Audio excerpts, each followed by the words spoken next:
Let's say you're in line at the post office, right? Or the DMV, you pick whichever one drives you more crazy. And the line is very long, and you're convinced that the employees are not working fast enough. You can all imagine this. This isn't a stretch for any of you. So you're standing in line, and you have judgment about the employee, and you say, let's say you say, wow, that person's taking a really long time. I'm convinced they are not committed to their work, or whatever. You pick your judgment, right? Spin the wheel.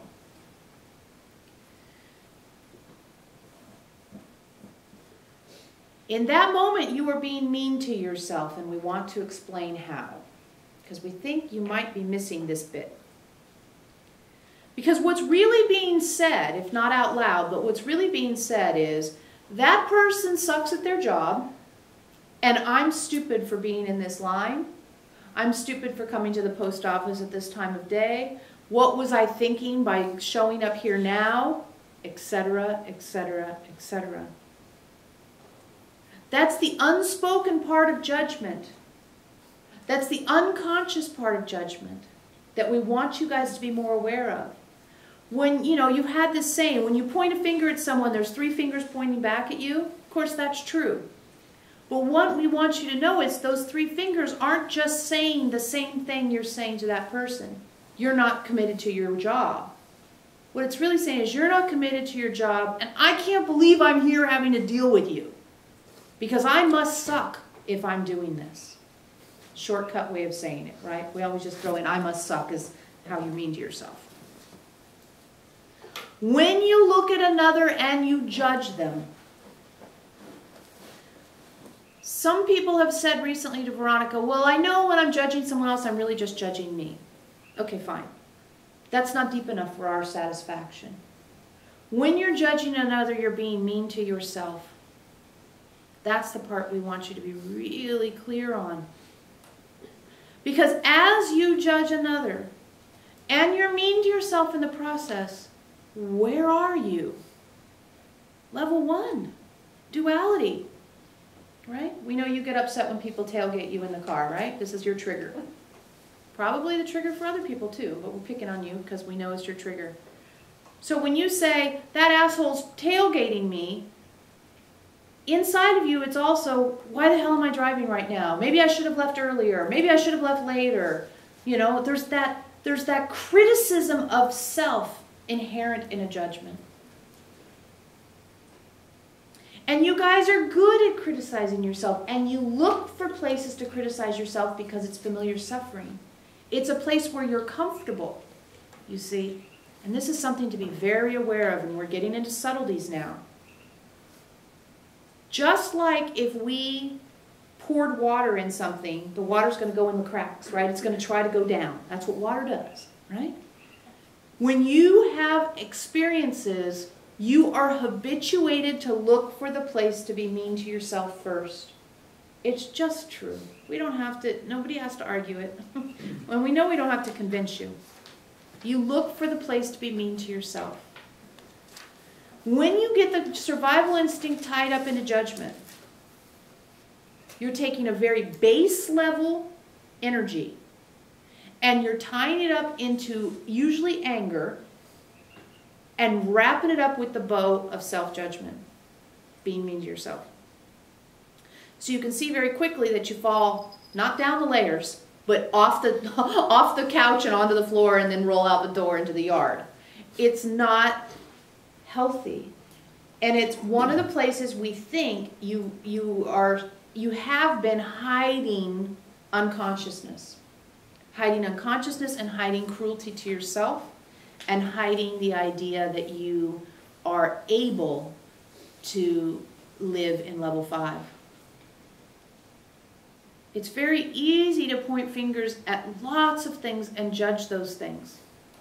You've been doing it all your lives.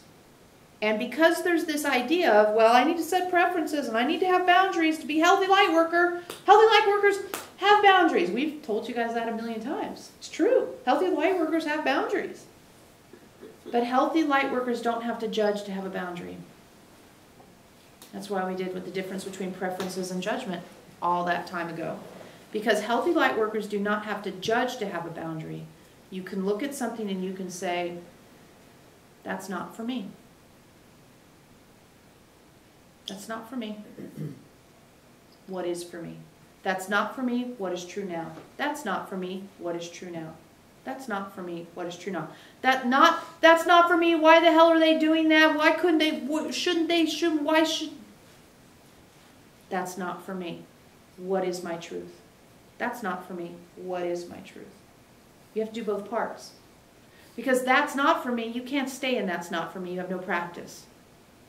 Plus, that's not for me is kind of dualistic. So we don't want to stay in a dualistic position. But it is kind of like when we did short factual statements with the period, where we use the period to stop the thoughts. That's not for me stops you from going into judgment. And then what is true now puts you into your body, puts you in level 5, and lets you have the inquiry of what you actually want, need, are ready for. It's important. Some people were asking, you know, well, if you see someone doing something that doesn't make sense to you, how do you react to that? How do you handle it? What do you do? Be really careful, again, really super duper duper duper duper duper careful to remember that when you see someone stuck in something that you feel is easy, it's just because it's easy for you. It doesn't mean that it's easy for them. If it were easy for them, they wouldn't be stuck. The people we know don't stay stuck in things that are easy to them. If you're stuck, or if you perceive someone is stuck, or if a friend of yours is stuck, or a partner of yours is stuck, they're stuck because they're stuck. Not because they're not trying, for the most part. Especially the people who come here. They're stuck not because they're not trying. They're stuck because it's their stuck place. Okay? They're stuck because it's their stuck place.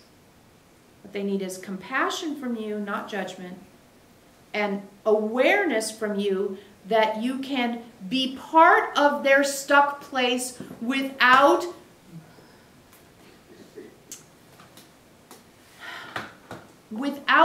making them wrong. Now, traditionally, this has been called holding space. You guys have heard this term, right? I'm going to hold space for you, which basically means I'm not going to judge you, I'm not going to criticize you, I'm not going to do anything, but I'm going to sit here in as neutral of observation position as I can and hold space for you to be triggered, upset, confused, stuck again. It's what we do, right? You guys have asked us, how can you be patient for 10 years? We just hold space. It's not hard for us to hold space. We're good at it. You guys are good at it too. If you remember, it's a choice. The problem is when holding space needs to happen and you go into judgment, or like we had on the Q&A, we got a little upset on the Q&A, platitudes. Got to be really fucking careful about the platitudes, people. If there were a one-sentence answer to anyone's heavy-duty stuck place, don't you think we would have gotten to it already? You hear us? Fair enough? Yeah, you get it? If there were a one-sentence answer to someone's major trigger when they're standing at the microphone crying about it for the 400th time, if there were a one-sentence answer, we'll guarantee you right now we would have said that one sentence to them. These are not one-sentence answer things. When you take your core level issue and you dig another layer off of it and it's raw, the last thing you need is a platitude. You know, platitude is, well, it'll be okay, or, well, I know somebody else would want to do that instead of you, or, can't you figure it out? Come on, there's other options, right? Any of that kind of stuff. It's not what people need to hear. What they need to hear is, I hear that this is hard for you.